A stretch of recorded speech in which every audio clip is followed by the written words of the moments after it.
All right, today we're doing something a little different, not flying at the moment, obviously in the truck. Plane's got an issue, it's grounded. So I'm going to retrieve parts, take them to where the plane is. It is not at its home airport, and see if we can get this thing back in the air.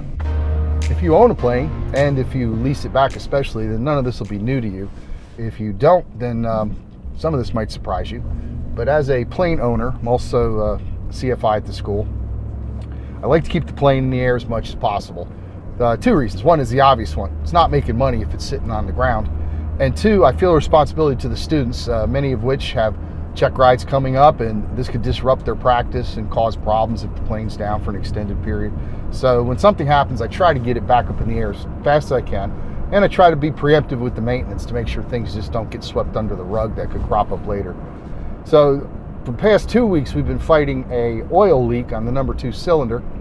Not sure if we have it under control yet. We've done several things. So the plane's been up and down on the schedule for a couple weeks. And then 2 nights ago, a student and instructor came back from a night flight, about 10:30 at night, back to Concord, and could not get out of the canopy. The canopy on the DA40 has a pin that comes out of the back of each side that locks each side in independently into the fuselage. And apparently the cable that connects the lever, which is on the left side, to the right pin broke. So the right pin was stuck in there and they could not open it. So they had to crawl between the seats, which is a gymnastic event if you've ever seen the inside of that plane. There's not a lot of room there. And go out the back door. So we diagnosed it, got the cable out, and here's where things really get fun. On a plane, common items like things off of Garmin avionics or things off of Lycoming or Continental Engine that are readily available on, say, one of the big manufacturing or big sites like Aircraft Spruce are relatively easy to get. As soon as you start dealing with plane-specific parts, in this case Diamond-specific parts, you only have one source, and it's Diamond or a Diamond Service Center. And those can be time-consuming, to say the least, especially if it's got to come from Diamond, which is based in Canada. So there's a little bit of a lag, even if they send it out right away. So we do have 2 Diamond Service Centers in the area. I called both of them. One of them had it. And we've worked out this kind of Pony Express drop-off route to get it here quickly. FedEx wanted $170 to ship it overnight from Greenville Airport to here, which is insane. So we found somebody coming this way. They dropped it off at Mid-Carolina's airport. I'm going to go pick it up there, take it to Statesville Airport so mechanics can get it installed and hopefully get the plane back in the air. All right, first stop complete over here at Mid-Carolina's airport. Got my box with my cable in the back. I'm going to take it up to the next stop, Statesville, see if we can get the bird back in the air.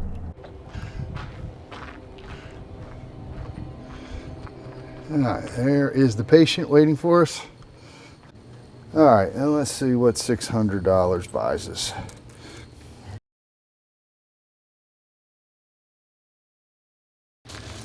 And there it is. All right, this is Steve. He's an IA, be working on the plane, and first thing we have to do is get the hardware off of the old cable, which is this guy, because the new $600 cable does not come with any hardware. Okay, the glue, the heat gun has to make the glue come loose. All right, so yeah, there's a sheath that is glued onto the the pin, I guess you call it, and we're trying to get that apart with a little heat and a little muscle. Yes, and we know we're marring it up, but we can take a jeweler's file and clean it up nice and smooth and make it pretty again. Yes, nice preemptive call there, because Diamond recommends you not mar it up because it will screw up the receptacle in the plane that it goes in. So we'll be sure to fix that. Well, you got to use 10% rule. Got to be 10% smarter than what you're dealing with. And there we go. We got it. And there we go. So the whole reason we had to pull the sheath off is to get to this right here to unthread it without messing it up. Well, you can grab the part that's under the sheath, right? Because that part doesn't... no, because this slides on it, and you don't want it boogered up. That's true. Okay. All right. See, that's why I'm a pilot, and you're A and P. Or, I'm sorry, IA. I didn't mean to. And A and P. And got to get your A and P before you get your IA. You got all the letters in the alphabet going over here. Yeah. Now, do we... Oh, it's coming off? Oh, that's all right. That's easy. Yeah. And just so everyone knows, you've never done this before, right? So nope. There's no, I'm going to go in here and look like I know what I'm doing right off the bat. This goes in here, Yes. so it goes inside the. Yeah, so it starts up at that red cable, comes down through the canopy, all the way back up to the back here, Comes out here. pops out there, Okay. and then it goes in one of these two holes here. All right, so it's like I said before, so to be fair, Steve's never done this particular job, so this is not a how-to video. This is a How not to. how we're going to get it fixed, yeah. But How not to. It may not be first go around come off like we want it to. All right. Oh shit. Oh, it's already out. That's where it broke, I guess. Yeah. All right, so there's a question. Shoot. Why is that bent? And the other Probably one's is. straight? Probably it was not rigged correctly, or excessive force trying to open the canopy. If you're going to pull it out, can you see this end? It's way down here. Oh, there's no way for us to attach anything No, to it. and this housing is. I don't see. I'm going to try to use the old housing Okay. because if it was, I can't even. If it's that tight, I can't move it we're never getting the just new by one in grabbing there. it. It would be. So, what I suggest is see if how easily the new one comes out of that housing.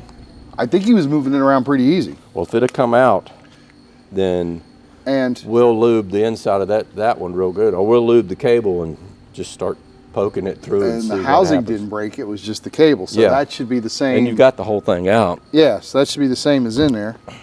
first. Yeah, so this is the end that goes on the handle. Yeah. So All right. we'll go this And way. there's- So it's supposed to look like this, and for some reason it looks like this. So Whoopsie daisy. we might, because that end looks like it's going to be harder to get to go in than the shorter end, but that's just me. All right. Let's see how easy this works.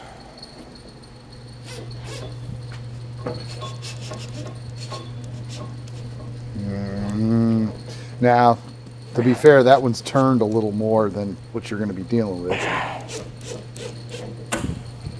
Well, I got it through. Okay. All right. You tell me if you need me to do something other than stand here with a camera. You can hold this while I feed it in. All right.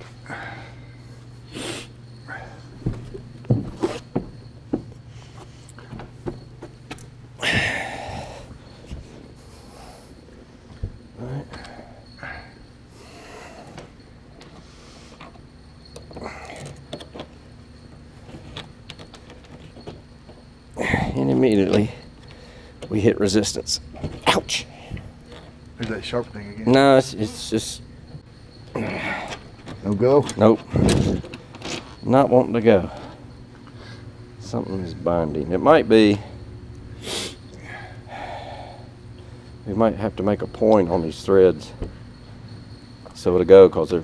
Catching those. Yeah, it's catching. I want to try it one more time before I give up on it. It might just be this spot right here. Oh, oh. Oh, don't get too cocky yet. All right. There's the last bit. I don't see it popping out up there, though. That's a problem. I need to pop out so I can attach it. It's right there at it. All right, showstopper. We're not going to be able to finish today. We need a specific kind of Loctite to put the sheath over the bolt that goes in there.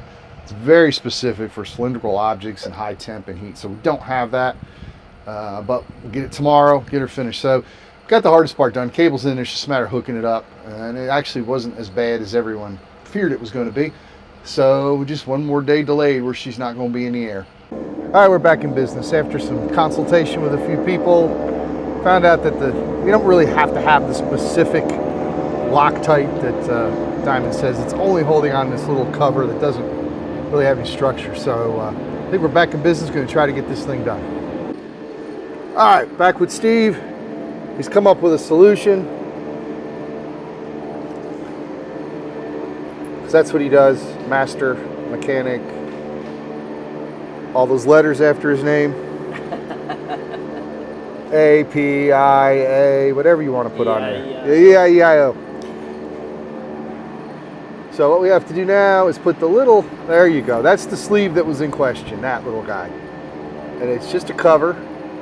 Doesn't do anything structural. We just don't want it to come loose and slide down in there.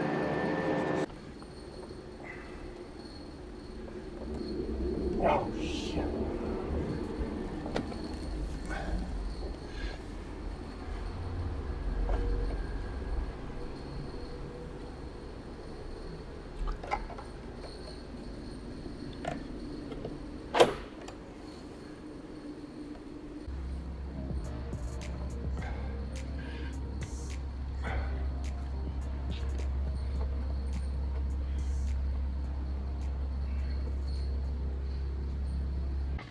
Okay, there he is, the man of the hour.